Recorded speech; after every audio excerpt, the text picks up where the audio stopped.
A mom blocked our construction delivery, then crashed into a porta potty and got arrested with her kid watching. So this went down earlier today, and honestly, it was chef's kiss levels of satisfying. I work in construction by running the show as the foreman for a house we're building on this ridiculously inconvenient hill. We're talking 250 feet straight up on a footpath, no driveway, no vehicle access.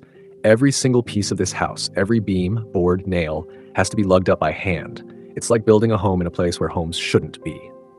Now, we do have one small luxury: 2 precious street parking spots at the bottom of the hill. They're marked with legit no parking signs because they're ours, reserved for deliveries. But there's an elementary school just down the block, and every day some parents apparently think those signs are more of a suggestion. They park there, constantly, twice a day, minimum. Usually I let it slide if we're not actively using the spots. No harm, no foul. But if we've got a delivery coming in, nah. I'll ask you to move nicely, and most folks oblige. But then came today. I get a call from the lumber delivery guy. He's 2 to 3 minutes out, bringing all the beams we need to frame the roof. Big, heavy stuff. This is the kind of delivery that takes a solid hour of back and forth hauling. I start heading down the hill to clear space for him, and that's when I see her. A mom in an SUV, engine running, just chilling in one of our spots. I walk up, totally polite, and say, "Hey, just a heads up, this is a no parking zone and we've got a delivery truck arriving in like 2 minutes. Can you move?" She doesn't even look at me at first, just rolls her eyes and says, "I'll just be a few minutes. Your truck's not even here yet. Take a chill pill, dude." Before I can even fire back, guess who comes rolling up the block? Yup, our giant-ass lumber truck. I wave him in and motion to the woman's car, hoping she'll get the hint. She doesn't. She rolls her window up like a toddler refusing to make eye contact, so I put on my best customer service smile and wave again. She cracks her window just enough to bark out a "what?" like I've ruined her day. Now the truck's right beside her. I ask again, this time more firmly, "Ma'am, this is a tow-away zone and we need the spot. Please move your vehicle." And then she hits me with the line of the day. "Can't you guys just unload around me? Jesus, it's not that hard." Oh, okay. Challenge accepted. I grin. I turn to the truck driver and say, "You know what to do." And man, he knew exactly what I meant. He backs his truck up tight against her bumper. On the other side of her, a porta potty and another parked car. She's trapped, like a bug in a mason jar. We start unloading the lumber, slowly, methodically up the hill. Meanwhile, I give the city's parking enforcement a quick call, not trying to get her in trouble at this point, just covering our bases. I explain the situation, and the officer on the phone says, "I can be there in 30 minutes. Cool. A little while later, her kid shows up.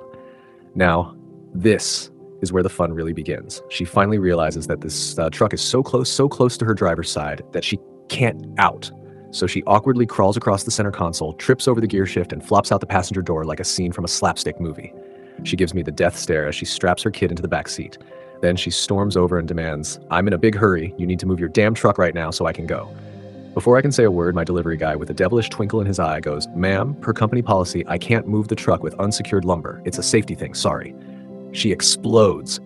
I'm talking DEFCON 1 meltdown. Your policy. I have somewhere to be. Then, right on cue, like a gift from the karma gods, the parking enforcement officer pulls up behind the truck. She doesn't even see her at first. And me, I'm grinning so hard my cheeks hurt. I lean toward the mom and say, "Can't you just pull out around it? It's not that hard." The look on her face when she realized I threw her own line back at her? Priceless. She screams, "F you," and storms back to her car, climbing over the passenger seat again like it's an Olympic event. And then it happens.